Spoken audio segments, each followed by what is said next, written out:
Hello বন্ধুরা, সকলে কেমন আছো? আশা করছি ভালো আছো এবং সুস্থ আছো। আজকের ক্লাসটি হবে নদীর তীরে গুরুত্বপূর্ণ শহরের তালিকা। এই যে নদীর তীরবর্তী যেসব শহরগুলো অবস্থিত বা কোন রাজ্যে অবস্থিত সেইগুলো নিয়ে আলোচনা করব। এগুলো তোমরা দেখেছো যে প্রিভিয়াস ইয়ারের কোশ্চেনগুলো দেখলে তোমরা বুঝতে পারবে যে এগুলো থেকে কোশ্চেন একটা না একটা এসে থাকে। আর ডাব্লিউবিকেপিতে যদি আসে, ওয়েস্ট বেঙ্গল পুলিশে যে কোনো এক্সামে যদি আসে তা এর বাইরে আসবে না আমি আশা করছি। তা তোমরা পিডিএফ সহ সবগুলোই পাবে, তা ক্লাসটি আগে দেখো। তোমরা একবার যারা জানো তারা আর একবার দেখে নাও, তোমাদের রিভিশন হয়ে যাবে। আশা করছি তোমরা এই চ্যানেল থেকে অনেক কিছুই পাবে, তাই চ্যানেলের সঙ্গে থেকো। চলো ক্লাসটি শুরু করি। দেখো কি বলেছে, শহর, নদী আর অবস্থান। শহর, আমরা শহরের নাম বলবো, তারপরে আমরা কোন নদীর তীরে শহরটি অবস্থিত এবং কোন রাজ্যে অবস্থিত সেটা আমরা আলোচনা করব। প্রথমে আমরা দেখব আগ্রা। আগ্রা এটি যমুনা নদীর তীরে অবস্থিত। এটি কোন রাজ্যে? উত্তরপ্রদেশ রাজ্যে অবস্থিত। চলো, আহমেদাবাদ। আহমেদাবাদ এটি হচ্ছে সবরমতী নদীর তীরে অবস্থিত। এটি কোন রাজ্যে? গুজরাট রাজ্যে অবস্থিত। চলো পরবর্তীটা দেখো, এলাহাবাদ। এলাহাবাদ এটি কিন্তু ভীষণই ইম্পর্টেন্ট। এলাহাবাদ তোমার গঙ্গা, যমুনা ও সরস্বতীর সঙ্গম স্থলে কিন্তু এই এলাহাবাদ শহরটি অবস্থিত। এটি উত্তরপ্রদেশে কিন্তু উত্তরপ্রদেশ রাজ্যে অবস্থিত। চলো, অযোধ্যা। অযোধ্যা যেখানে রাম মন্দির হয়েছে সেই অযোধ্যা, এটি তোমার সরজু নদীর তীরে অবস্থিত। এটি উত্তরপ্রদেশে অবস্থিত। চলো, তারপরে বরেন্দ্রনাথ, এই শহরটি হচ্ছে আলকানন্দা। এই আলকানন্দা নদীর তীরে এই বরেন্দ্রনাথ শহরটি অবস্থিত। এটি উত্তরাখণ্ড রাজ্যে অবস্থিত। কটক। কটকটা ভীষণই ইম্পর্টেন্ট। এই কটক শহরটি মহানদী। কটক শহরটি মহানদী, এটি উড়িষ্যা রাজ্যে অবস্থিত। কটক শহরটি মহানদী, উড়িষ্যা রাজ্যে অবস্থিত। আমি একবার, দুবার, তিনবার করে হলেও বলে দিচ্ছি যাতে তোমাদের ক্লাসের মধ্যে অনেকবার রিভিশন হয়ে যায়। দেখো কলকাতা। কলকাতা আমরা সবাই জানি এটি হুগলি নদীর তীরে অবস্থিত। এটি পশ্চিমবঙ্গ রাজ্যে অবস্থিত। চলো, নতুন দিল্লি। নতুন দিল্লি এটি যমুনা নদীর তীরে অবস্থিত, আর এটি কিন্তু দিল্লি রাজ্যে অবস্থিত। দেখো ডিব্রুগড়। ডিব্রুগড় হচ্ছে তোমার ব্রহ্মপুত্র নদীর তীরে অবস্থিত এই শহরটি, আর এটি হচ্ছে আসাম রাজ্যে অবস্থিত। নেক্সট দেখো ফিরোজপুর। ফিরোজপুর এটি হচ্ছে সতলেজ নদীর তীরে অবস্থিত। এটি পাঞ্জাব রাজ্যে অবস্থিত। তারপরে গৌহাটি। গৌহাটি এটি কিন্তু ব্রহ্মপুত্র, আর এটি অসম রাজ্যে অবস্থিত। ব্রহ্মপুত্র নদীর তীরে গৌহাটি, বোঝা গেল।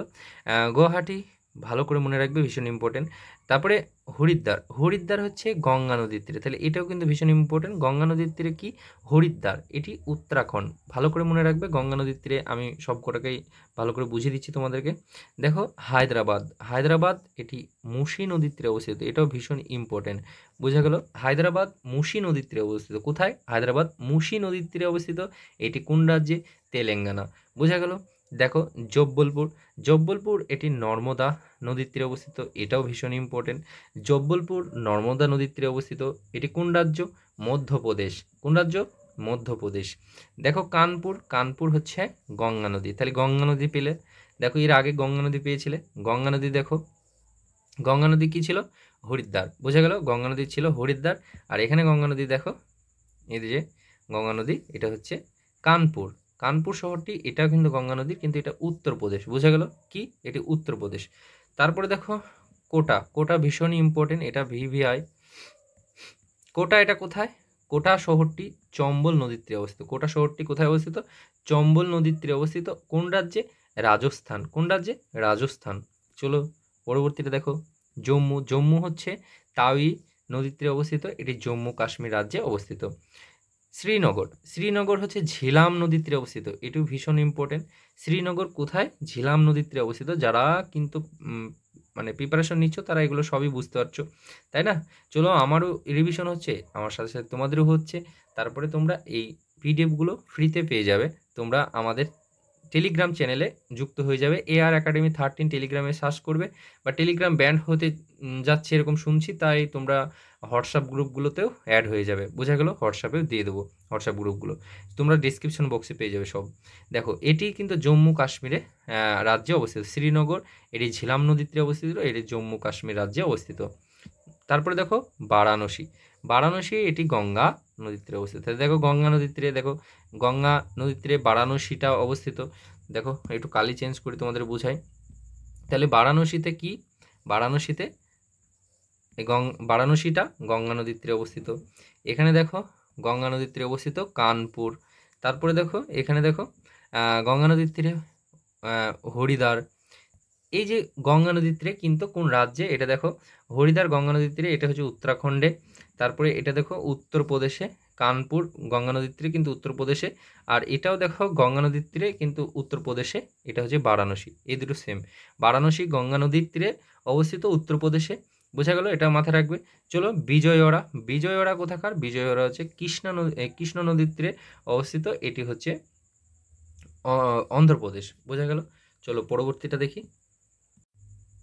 নেক্সট দেখো, নেক্সট আমাদের এখানে শহর, নদী এবং অবস্থান। লখনৌ, লখনৌ দেখো গোমতী নদীর তীরে অবস্থিত লখনৌ শহরটি, এবং এটি উত্তরপ্রদেশে অবস্থিত। বোঝা গেল। কানপুর, কানপুর এই শহরটি, এটা কিন্তু গঙ্গা নদীর তীরে অবস্থিত। তাহলে গঙ্গা নদীর তীরে কতটা দেখছো, এটা উত্তরপ্রদেশ। তাহলে উত্তরপ্রদেশে গঙ্গা নদীর অবস্থানটা বেশি, এটা আমরা বুঝতে পারছি। তাহলে উত্তরপ্রদেশ গঙ্গা নদী, আর গঙ্গা নদীর তীরে অবস্থিত কানপুর শহরটি। বোঝা গেল। চলো পরেরটা দেখো, চম্বলপুর। চম্বলপুর শহরটি, এটি মহানদীর তীরে অবস্থিত। চম্বলপুর শহরটি কোথায়, মহানদীর তীরে অবস্থিত। বোঝা গেল। কোন রাজ্য, উড়িষ্যা রাজ্য। দেখো রাওয়ারকেল্লা, এটা ভীষণ ইম্পর্টেন্ট। রাওয়ারকেল্লা এই শহরটি কোন নদীর তীরে, ব্রাহ্মণী নদীর তীরে, এটি উড়িষ্যা রাজ্যে অবস্থিত। বোঝা গেল। পরেরটা দেখো মাদুরাই। মাদুরাই হচ্ছে তোমার ভাইগাই, মাদুরা হচ্ছে ভাইগাই নদীর তীরে অবস্থিত, তামিলনাড়ু। মনে থাকবে কোন রাজ্য, তামিলনাড়ু। ওকে। চলো পরেরটা দেখো নাসিক। নাসিক হচ্ছে গোদাবরী, নাসিক হচ্ছে গোদাবরী নদীর তীরে অবস্থিত, এটা ভীষণ ইম্পর্টেন্ট। ভিভিআই, নাসিক শহরটি কোথায় অবস্থিত, গোদাবরী নদীর তীরে অবস্থিত। কোন রাজ্যে, মহারাষ্ট্র। কোন রাজ্যে, মহারাষ্ট্রে। ওকে। চলো চলো পরেরটা দেখো উজ্জয়িনী।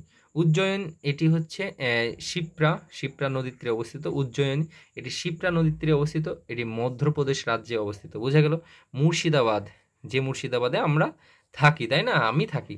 যাই হোক, মুর্শিদাবাদ এটি কোন নদীর তীরে অবস্থিত, হুগলি নদী।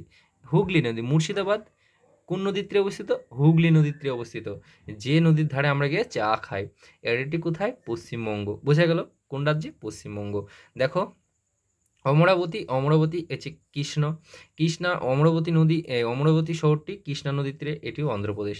তা যাই হোক, আজকে এই কটা ছিল। তোমরা এই পিডিএফটা পেতে আমাদের AR Academy 13 টেলিগ্রামে সার্চ করে, মনে থাকবে AR Academy, AR Academy 13, AR Academy 13 টেলিগ্রামে সার্চ করবে, আমাদের ডিসক্রিপশন বক্সে লিঙ্ক পাবে। তাছাড়া এই হোয়াটসঅ্যাপ গ্রুপের মাধ্যমেও তোমরা এই পিডিএফগুলো পেয়ে যাবে। অনেকে অ্যাড হয়ে আছে আমাদের হোয়াটসঅ্যাপ গ্রুপগুলো, টেলিগ্রাম গ্রুপগুলো, তোমরা জয়েন্ট হয়ে যাও। এইভাবেই কিছু নতুন নতুন এই টপিক ধরে ধরে তোমাদের সাথে ক্লাস শেয়ার করার চেষ্টা করব। চলো, থ্যাংক ইউ ফর ওয়াচিং। সবাই ভালো থেকো, সুস্থ থেকো, টাটা।